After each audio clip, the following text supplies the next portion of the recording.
Tout part de là. Une idée, un rêve qui grandit. Le souhait d'un partenaire, d'un accompagnement sur mesure, d'un financement adapté. Pour que de l'intention naisse un projet. Chaque jour, BGFI Banque se mobilise et se transforme pour offrir à ses clients une relation durable. Notre principale ambition, c'est d'être votre partenaire pour l'avenir. BGFI Banque.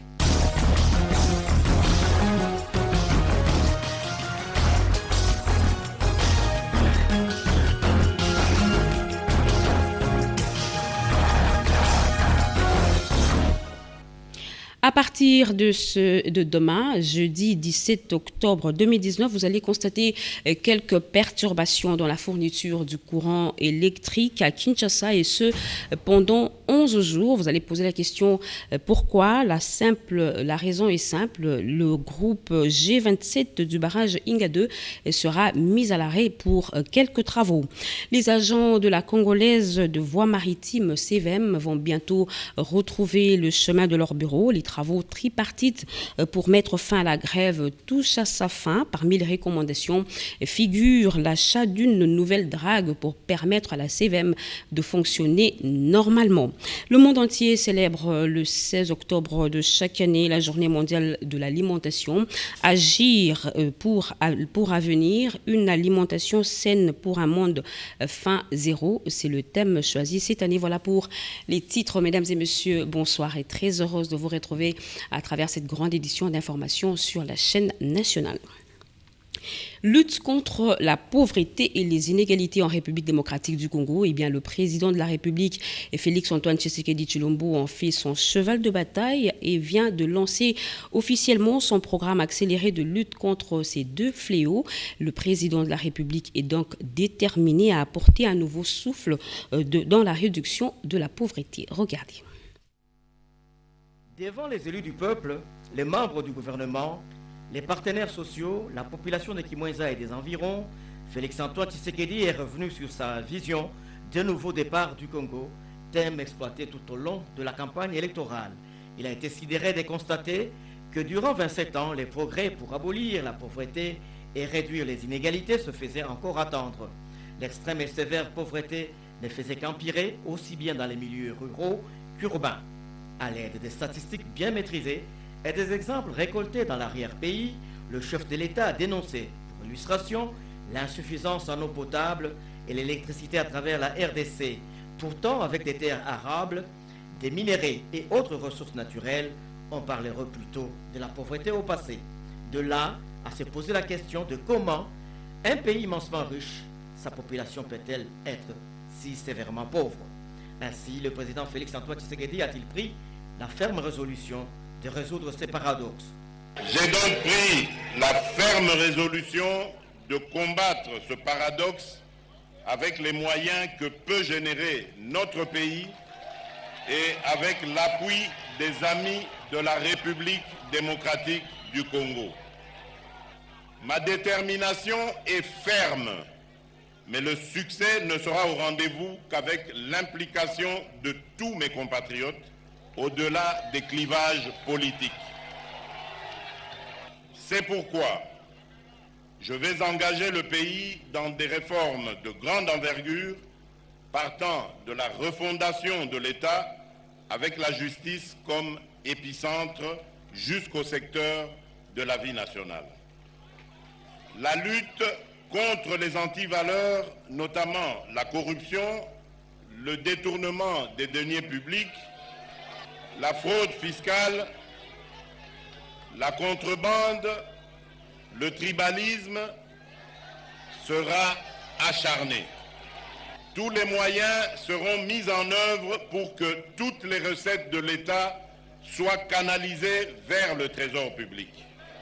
Ceci nous donnera les moyens nécessaires pour enrayer ces inégalités et instaurer ainsi la justice sociale pour nos concitoyens. C'est d'ailleurs dans cette optique que le dernier Conseil des ministres a adopté l'hypothèse d'un budget qui atteint la barre de 10 milliards de dollars. 10 milliards de dollars que je juge encore maigres pour le Grand Congo. Outre les réformes énoncées, les chefs de l'État proposaient d'inverser la courbe de l'extrême misère en sollicitant la participation de tous. Il a laissé entendre qu'avant la fin de son quinquennat, 20 millions de Congolais vivant dans les milieux ruraux auront quitté cette situation. Il a conseillé l'accroissement des services de base, la disposition des sources de revenus et la culture de l'économie. Bien auparavant, le gouverneur de la capitale province, Kinshasa, a indiqué que la lutte contre la pauvreté et les inégalités revêt une portée emblématique, cheval de bataille qui ne met pas tous les Congolais sur le même diapason que les citoyens d'autres États africains. Pour Chantini Ngobila, les décideurs de ce pays doivent se pencher sur la distribution équitable de nos ressources naturelles qui appelle une justice distributive, un traitement salarial décent, une couverture médicale, une promotion des valeurs et une autosuffisance alimentaire à tous les Congolais. 13 pays membres de la CIRGL se sont retrouvés autour d'une même table à Brazzaville pour échanger sur la paix, la sécurité, la stabilité et le développement de la région des Grands Lacs. La RDC a pris part à ces assises par le truchement du ministre d'État, ministre en charge de la coopération internationale, intégration régionale et francophonie, Guillaume Manjolo. Nancy Odia, reportage. La réunion du comité interministériel régional des États membres de la CIRGL, ouverte hier, connaît la participation des ministres des 13 pays dont la République démocratique du Congo, avec la présence remarquée du ministre d'État à la coopération internationale, intégration régionale et francophonie, Maître Pépin Guillaume Manjolo Bouakila. Le Congo-Brazzaville, pays hôte, est engagé au sein de la CIRGL à œuvrer pour la paix, le développement économique et social, a déclaré son Premier ministre Clément Mwamba, avant de réaffirmer lors de l'ouverture des travaux la détermination de toute la région à consolider la paix. On précise que cette réunion du comité interministériel traite des questions sécuritaires dans la région des Grands Lacs, de l'éradication du virus Ebola en RDC, pour ne citer que ce quelques points. Le ministre des Affaires étrangères et de la coopération de la République du Congo, Jean-Claude Gakosso, voit lui renaître une lueur d'espoir dans la zone CIRGL et invite les États membres à cultiver l'unité en vue de surmonter les défis de la sous-région. D'importantes résolutions découleront de cette rencontre qui connaît également la participation du secrétaire exécutif de la CIRGL, Zachary Moubiri, de l'envoyé spécial du secrétaire général de l'ONU pour les Grands Lacs et du représentant spécial du président de la Commission de l'Union africaine. 3 projets de grande envergure au centre des échanges entre le ministre d'État, ministre des Ressources hydrauliques et électricité et une délégation chinoise. Il s'agit de la construction du port en eau profonde de Banana au Congo central, de la centrale photovoltaïque de Kinshasa et de la centrale éolienne de Fizi Baraka au sud Kivu. L'édité avec Mireille Ndeki. L'entreprise chinoise China Bengbu International Technology et Economic Cooperation tient à accompagner le gouvernement congolais dans le secteur de l'énergie. La préoccupation a été adressée au ministre d'État, ministre des Ressources hydrauliques et électricité, Eustache Mouanzi Mumbembe, par madame le directeur de cabinet adjoint du président de la République en charge des infrastructures, madame Getty Panupanu Tiaka, chef de la délégation, en compagnie de l'ACGT, représenté par son directeur général adjoint Nico Nzao. Au cours de cette séance de travail, sous la conduite du ministre d'État, il était question pour cette entreprise chinoise d'évoquer la collaboration pour la réalisation de projets, particulièrement ceux de construction du port en eau profonde de Banana, de la centrale photovoltaïque de Kinshasa et de la centrale éolienne de Fizi Baraka. Les questions liées à la technologie et au financement relatif à ce projet ont été également abordées. Et donc nous sommes venus voir le ministre en charge de l'énergie pour avoir n'est-ce pas, la collaboration de son institution ainsi que les institutions sectorielles de son ministère afin que tous les projets dont on a parlé deviennent effectifs et soient mis en œuvre. De son côté, le ministre d'État, Eustache Mouanzi Mumbembe, a réitéré la volonté et la détermination du gouvernement de la République à booster le secteur de l'énergie, vecteur majeur du développement socio-économique de la RDC. Vu l'importance de ce projet, une rencontre de haut niveau entre le président de la République et son homologue chinois est préconisée pour le prochain jour.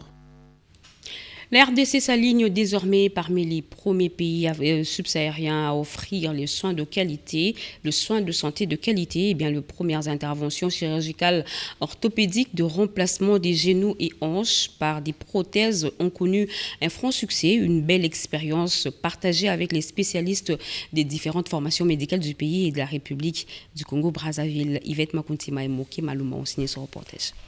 Des douleurs, j'ai eu un ligament complètement séparé en deux et j'avais de fortes douleurs. L'idée était de me faire évacuer à l'extérieur. On m'a appris qu'ici on pourrait me soigner. Je suis venu ici et voilà, aujourd'hui je marche. Je peux dire HJ Hospital est magique. Pour certains patients, c'est simplement magique. Ils n'en reviennent pas. Reprendre l'usage de ses membres après une intervention de l'ostéoarthrose, une usure des os au niveau des articulations dans un pays sous les tropiques, l'image paraît surréaliste. Mais HJ Hospitals en est capable avec son service orthopédique qui totalise un an doté d'un plateau technique de haut niveau. Aujourd'hui, il a procédé au remplacement du genou pour une patiente. On a enlevé toutes les parties qui étaient endommagées et puis on a remplacé par une prothèse. Une formation hospitalière considérée à l'extérieur du pays comme étant une véritable plateforme dans les domaines de la recherche au niveau sous-régional, comme l'attestent les experts venus du Congo voisin. Ils ont un plateau technique excellent et c'est une initiative qui doit être louée et soutenue de sorte que les malades de la sous-région peuvent être évacués ici à Kinshasa, à HJ Hospital, qu'ils sont rassurés d'obtenir des soins de meilleure qualité. Déjà plus de 100 interventions chirurgicales ont été réalisées, notamment les remplacements des genoux par des prothèses, y compris des parties délicates du corps telles que la hanche. Agir pour l'avenir, une alimentation saine pour un monde fin zéro. C'est le thème retenu cette année pour la célébration de la Journée mondiale de l'alimentation ce mercredi 16 octobre 2019. Occasion pour le ministre de l'Agriculture, Antoine Kasonga, de faire un message. Béatrice Chako. La République démocratique du Congo connaît une situation alimentaire et nutritionnelle extrêmement préoccupante alors que la Constitution garantit en son article 47 le droit à la sécurité alimentaire. C'est un immense défi pour le gouvernement, a relevé le ministre de l'Agriculture, Joseph-Antoine Kasonga. Selon les rapports de la campagne agricole 2017-2018, le bilan alimentaire national indique un solde négatif de 6,9 millions de tonnes, soit un déficit net de moins 22%. La disponibilité apparente de produits alimentaires de base est de 243 kg par habitant par an. Le déficit en légumineuses principales, source de protéines végétales, est important, soit environ moins 83%. Ce bilan nous renseigne essentiellement sur des faits. L'insécurité alimentaire est davantage un problème d'accès et de disponibilité. La question de la qualité de la nourriture disponible. Cette journée vise à interpeller les gouvernants et les acteurs socio-économiques à se mobiliser et conjuguer les efforts pour garantir la sécurité alimentaire. En dépit de ces énormes potentialités agricoles, notre pays est confronté à une pauvreté et une insécurité alimentaire endémique. La récurrence de conflits armés en est l'un des facteurs explicatifs. Pour y faire face, le chef de l'État a fait du secteur agricole une de ses priorités en vue d'être un moteur de développement durable et de réduction de pauvreté. En vue de garantir la sécurité alimentaire, le ministère de l'Agriculture a élaboré un plan de relance du secteur agricole. L'autonomisation de la femme, bien la Banque africaine de développement, BAD, s'implique aux côtés du programme cadre de création d'emplois et de revenus. Près de 400 femmes du district de la Tchangou ont été outillées sur leur autonomisation. Cadre choisi, l'école Don Bosco, Lisette Mojinga Mutombo et Siroboli. Plus de 400 femmes du district de la Tchangou étaient présentes dans la salle des réunions de Don Bosco de Massina Petro Congo pour bénéficier d'une formation qualifiante du programme cadre de création d'emplois et des revenus PROCER. L'objectif est de favoriser l'autonomisation de la femme par un revenu décent. Et c'est en partenariat avec la Banque africaine de développement BAD. Ce projet est en train de prendre d'importantes envergures, surtout avec l'octroi de l'aide aux femmes micro-entrepreneurs de la ville-province Kinshasa.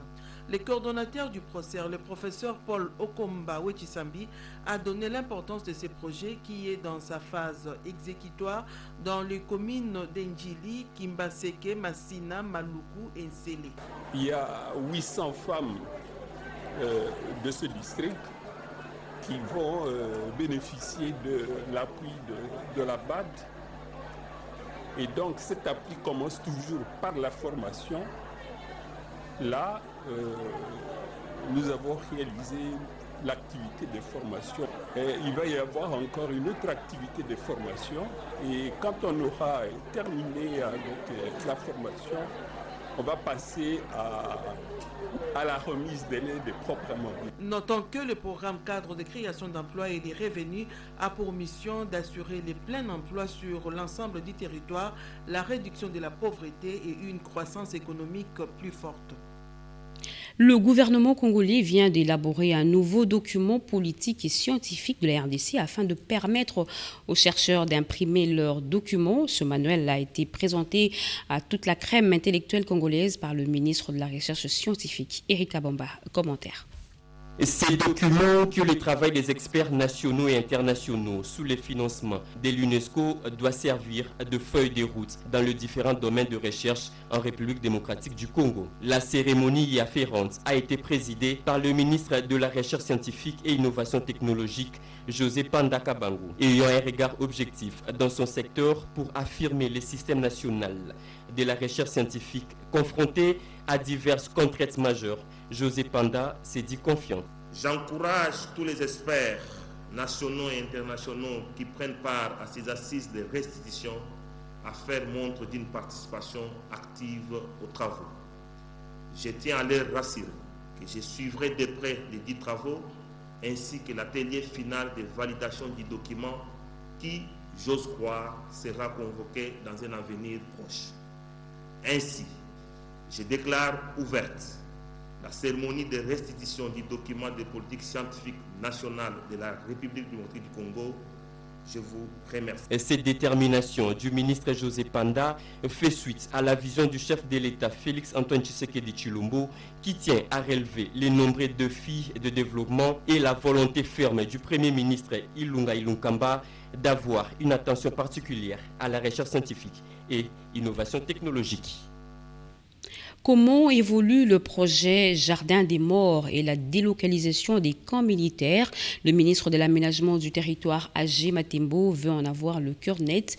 Voilà pourquoi il a effectué une descente au siège du Bureau d'études d'aménagement et urbanisme. Emin Daya, reportage. Pour rendre belle et moderne la ville de la République démocratique du Congo, le ministère de l'Aménagement du Territoire a initié depuis un temps 2 grands projets, à savoir l'aménagement des jardins des morts et la délocalisation des camps militaires, ce qui justifie la descente sur le terrain effectuée par le ministre Agé Matembo au siège du Bureau d'études d'aménagement et d'urbanisme. Nous avons la responsabilité de visiter les services et les structures qui nous accompagnent dans notre mission. J'ai lancé ma vision, j'ai trouvé déjà des études qui m'ont précédé. Cette structure, œuvrant sous la tutelle du ministère de l'Aménagement du Territoire, fait déjà des études minutieuses sur ces grands projets. Hier, l'occasion était donnée pour de nouvelles instructions et orientations. L'Excellence nous a fait venir pour nous donner des instructions et des orientations concernant les travaux urgents que le ministère compte nous confier. D'ici quelques jours, nous venons de rendre compte de l'état de ces dossiers. Il faut noter que le fonds nécessaire pour la réalisation de ces projets ont été déjà mobilisés et les sites ont été déjà trouvés. Et aussi une commission interministérielle pour l'identification des camps à délocaliser et à pied d'œuvre. Vers la fin de la grève à la CVM, la tripartite gouvernement, intersyndical national et la congolaise des voies maritimes vient de signer un protocole d'accord. Parmi les recommandations figure en bonne place l'achat d'une nouvelle drague pour permettre à la CVM de reprendre ses activités normalement et le paiement des arriérés des salaires. Vital Pagapita. Quelle que soit la longueur de la nuit, le soleil finit par apparaître. Cet adage s'applique aujourd'hui à la Congolaise des voies maritimes, dont les travailleurs sont en grève depuis plusieurs semaines. Et pour cause, 22 mois d'arriérés de salaire et surtout le manque d'outils de travail, essentiellement la drague. Et voici la bonne nouvelle. Le chef de l'État, Félix-Antoine Tshisekedi Tshilombo, à qui le dossier a été transmis, a ordonné au gouvernement d'acheter dans un bref délai une nouvelle drague pour permettre à la CVM de reprendre ses activités avec à la clé le trafic des navires à Boma. Annonce faite par le ministre des Transports et Voies de Communication Didier Mazenga Mukanzu au cours de la cérémonie de signature du protocole d'accord de la tripartite gouvernement, intersyndical national et CVM. Ont apposé les signatures au bas du protocole côté gouvernement le ministre d'État, ministre de l'Emploi, Travail et Prévention sociale Nenen Koulou, le ministre des Transports et Voies de Communication Didier Mazenga Mukanzu et celui des portefeuilles et la directrice de la CVM Christine Toussé. L'aboutissement heureux des négociations a pour conséquence logique la fin de la grève comme le confirment les délégués syndicaux. Nous venons d'être entendus et par le chef de l'État. Nous remercions le chef du gouvernement. C'est donc aussi que nous remercions leurs excellences. Et donc, l'intersyndical avec la délégation syndicale vous prie de pouvoir effectivement reprendre le travail. Une commission est à pied d'œuvre pour veiller au respect des engagements des uns et des autres. Suivons à présent quelques activités que le ministre de l'Enseignement supérieur et universitaire Thomas Louaka a pu déployer avec Marie Kalong. Commentaire. La mesure de la gratuité de l'enseignement fait encore parler d'elle au groupe scolaire Moamba, cette école d'application de l'université de Kinshasa. D'un côté, les parents d'élèves inscrits tant au primaire qu'au secondaire ne s'acquittent pas des frais scolaires et de l'autre côté, les enseignants ont arrêté de prester. Les heures, les jours et semaines s'écoulent sans aucun compromis au niveau de cette grande école. Voilà pourquoi la direction générale de ce complexe scolaire, la représentation des parents et la délégation syndicale ont été reçus par les autorités de tutelle, à savoir le ministre de l'Enseignement supérieur et universitaire Thomas Louaka Losenjola ainsi que la vice-ministre Liliane Mbangalwa Boshi. Au terme de leur entretien, les trois délégations ont fait des déclarations. Nous sommes contents parce que le ministre il a reconnu que la gratuité bénéficie à toutes les écoles primaires du secteur public, de l'État bien entendu. Pour les cas particuliers du Moamba, il a aussi reconnu que le Moamba faisait partie de l'enseignement supérieur universitaire. Il avait posé cette question au Premier ministre et celui-ci a renvoyé ça à une commission qui a été créée. Juste après, les membres de l'Association des instituts supérieurs et universités privées agréées ont souhaité échanger de vive voix avec leur ministre de tutelle. Ils se disent objets et victimes d'innombrables discriminations. Pourtant, souhaitent-ils leurs prestations rentrent dans le cadre du partenariat public-privé soutenu par la législation congolaise. Nous disons qu'il ne faut pas de discrimination entre les privés et les publics, car il n'y a pas d'enseignement public comme il n'y a pas d'enseignement privé, mais il y a plutôt les établissements d'enseignement public et les établissements d'enseignement privé. L'essentiel, c'est le contenu, c'est l'enseignement. Et pour souhaiter la bienvenue et présenter leurs félicitations au ministre à la tête de l'ESU, le membre de cette association ont offert à l'autorité un tableau en guise de cadeau. Et ce communiqué de l'Assemblée nationale, le bureau invite les honorables députés nationaux à prendre part à la séance plénière de ce jeudi 17 octobre 2019 à 14h précise dans la salle des congrès du Palais du Peuple. L'ordre du jour comporte les points suivants. 1. Adoption de l'ordre du jour. 2. Examen et adoption de 3 projets de loi ci-après. A. Projet de loi autorisant la ratification de l'accord de financement additionnel du 21 21 septembre 2018 conclu entre la RDC et l'Association internationale de développement au titre du projet d'appui au développement B et projet de loi autorisant la ratification de l'accord de prêt du 13 juin 2019 conclu entre la RDC et le Fonds africain de développement au titre du projet d'appui au développement des chaînes des valeurs agricoles dans 6 provinces de la RDC. C'est projet de loi autorisant la ratification de l'accord de prêt du 13 juin 2019 conclu entre la RDC, la BAD et la FAD pour le prêt provenant des ressources de la facilité d'appui à la transition FAT au titre du projet d'appui au bien-être alternatif des enfants et jeunes impliqués dans la chaîne d'approvisionnement du cobalt BA Cobalt, fait à Kinshasa le 16 octobre 2019, honorable Célestin Moussao Kalombombuyo. Et le directeur général de la SNEL a effectué une descente dans la partie est de la capitale pour évaluer certains projets et le niveau de la desserte en énergie électrique. Edith Chala. Cette microcentrale de Mbankana a une capacité de 50 kW. Elle est réalisée par le groupe Royal Forest Electronic, producteur indépendant, dans le cadre d'un projet pilote dont la technologie a été avalisée par le gouvernement de la République démocratique du Congo à travers le ministère des Ressources hydrauliques et électricité. La réussite de ce projet est de bon augure car près de 130 sites disséminés sur l'ensemble du pays bénéficieront des avantages qu'offre cette technologie. Le directeur général de SNEL SA, Jean Bosco Kayombo, dont une des directions, en l'occurrence celle de l'électrification rurale, se charge d'implanter un réseau de distribution et de placer des compteurs après paiement, a effectué une visite sur le site de Mbankana le week-end dernier. Jean Bosco Kayombo a profité de sa présence de ce côté pour inspecter d'autres chantiers de son secteur. Le poste de sectionnement qui alimente le mausolée du docteur Étienne Tshisekedi, le quartier Kindobo, le domaine présidentiel de Lancélé où un conflit foncier gêne le déploiement du réseau SNEL et enfin le hub Kinkole du ministère de la Santé qui a besoin d'une énergie fiable pour la conservation des vaccins. Il ne suffit pas seulement de rester au bureau, de lire les rapports.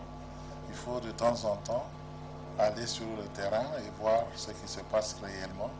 Comme ça, on a la réalité des choses et on peut prendre des décisions et des orientations qui sont efficaces. Une visite très satisfaisante pour le directeur général de SNEL.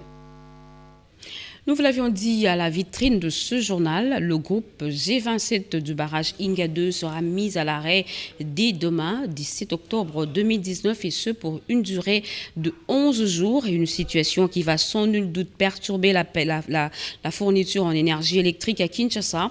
Eh bien, les ingénieurs de la SNEL sont arrivés à Inga dans le Congo central afin d'effectuer quelques travaux de réparation des défauts constatés après une période de fonctionnement. Depuis Inga au Congo central, Martin Mangaza Kalala nous fait le point. Mot de la République démocratique du Congo sous l'impulsion du président de la République Félix Antoine Tshisekedi Tshilombo passe indiscutablement par la fourniture en énergie électrique. C'est un défi que se lance la haute direction de la Société nationale d'électricité SNEL qui veut préparer ses abonnés qui vont connaître de petites perturbations des fournitures en énergie électrique. Ça ne sera pas l'apocalypse, il y aura de l'énergie. Mais sauf que l'énergie, il y aura quand même quelques délaissages qui seront observés. Sur Kinshasa, où on connaissait par exemple 450, on va réduire, on aura 400 qu'on va envoyer au lieu de 450. Au Katanga, au lieu de 460, il y aura 410 qui seront aussi envoyés.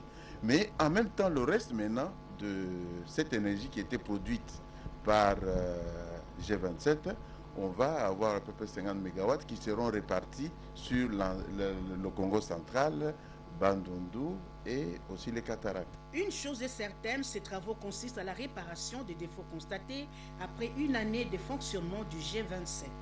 Le G27 va être arrêté pour que le contractant puisse corriger totalement les défauts qui sont sur ce groupe. C'est pendant 11 jours d'arrêt et il y aura un délestage pendant ces 11 jours. Et après ça, on aura une machine performante, une machine avec une fiabilité assez accrue.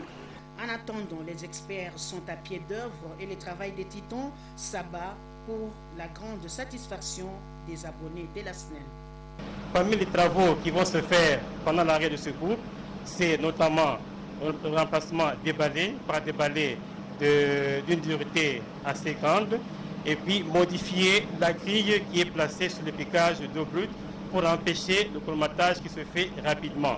Vous êtes donc fixé, il n'y aura pas interruption totale de fourniture en énergie électrique pendant au moins 11 jours à partir du 17 du mois en cours, mais tout simplement vous serez servi à une quantité plus ou moins réduite, nous ont rassuré les ingénieurs de la Société nationale d'électricité SNEL qui s'y attellent et promettent d'ici là de vous donner l'énergie électrique de bonne qualité.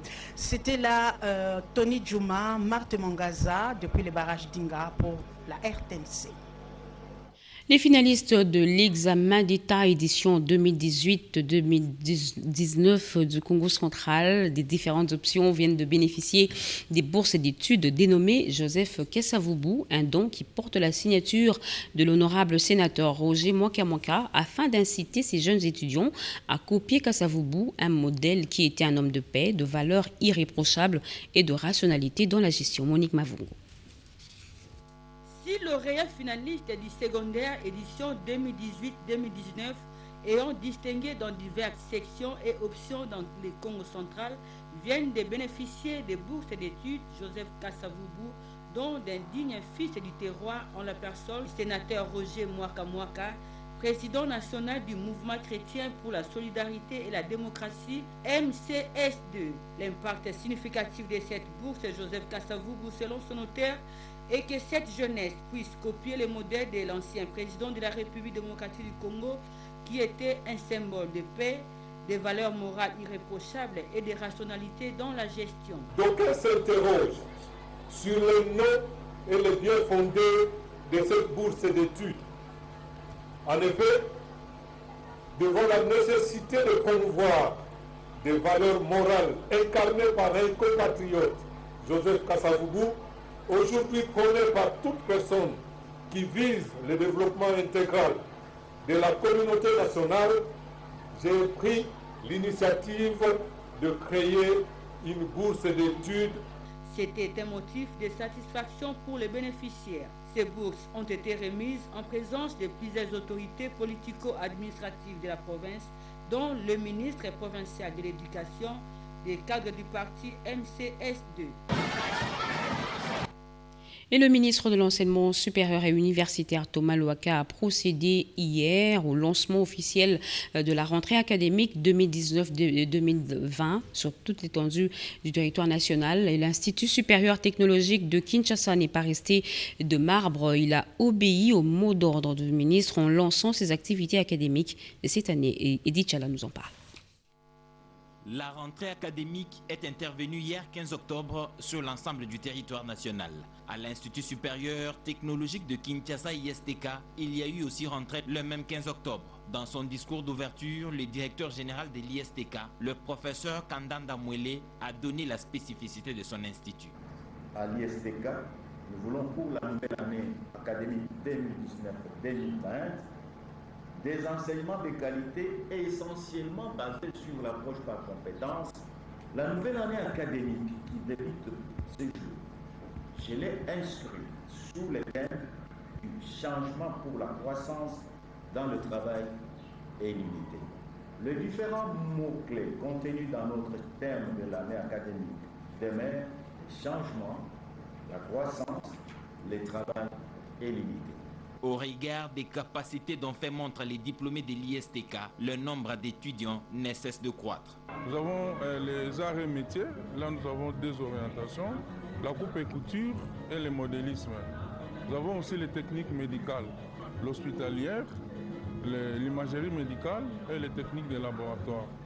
Nous avons aussi l'électromécanique, l'informatique avec l'analyse et programmation et radio, réseau et technique de maintenance. Par le directeur général de l'ISTK, le professeur Kandanda Mwele, nous savons que l'Institut est résolument engagé dans la vision du président de la République, Félix Antoine Tshisekedi. Fin de ce journal rédigé par Eric Abamba, réalisé par Patrick Keshala et Ramadan Poki, coordonné par Angèle Mabiel Alandou. Mesdames et messieurs, merci de l'avoir suivi. Merci à vous qui nous suivez à Paris, en France, sur Épinay-sur-Seine et partout ailleurs sur satellite. Vous êtes sur la RTNC. Vous suivrez également ce journal sur notre site web www.rtnc.cd et sur www.youtube.com/c/rtnc officiel. L'actualité continue sur nos antennes. Retrouvez à minuit Yeti au Matoukou. Très bonne suite de programme sur la chaîne nationale. Au revoir.